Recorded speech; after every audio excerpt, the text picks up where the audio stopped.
Next up is our virtual tour editor. Click the menu button on the virtual tour card and select Edit Tour. You'll land on the indoor section. Here, you'll be able to find all the rooms scanned indoors. If you have also scanned outside areas, there will be a separate section for the outdoor spaces. To rename a room or area for the virtual tour, click on the pencil icon next to a room name to do so. You can also add info spots to the virtual tour. This could be any extra information about the room itself or appliances.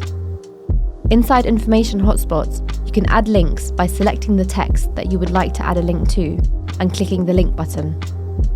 You can also add images to the information hotspots directly from your browser.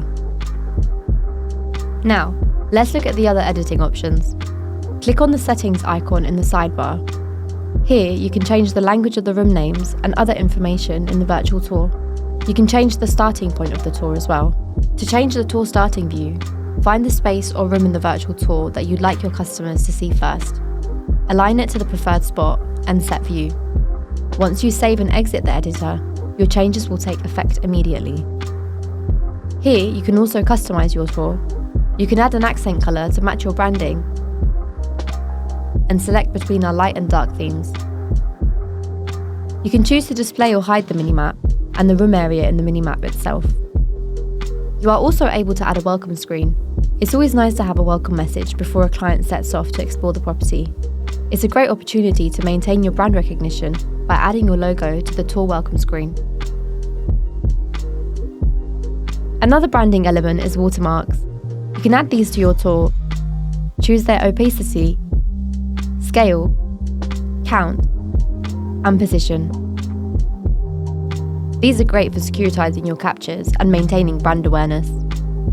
You can also add a timestamp so your clients can see when the tour was captured. Now, let's have a look at the info section. Here you can add information about the property that will be displayed in the virtual tour. You can display the property address, its price, total area, floor and room count. You can also add your contact information. This can be set at the preset level for all projects and can also be edited on a tour-by-tour basis. You also have the ability to add a contact form so viewers of the tour can reach out without having to leave the platform. Now, let's take a look at the other two editors.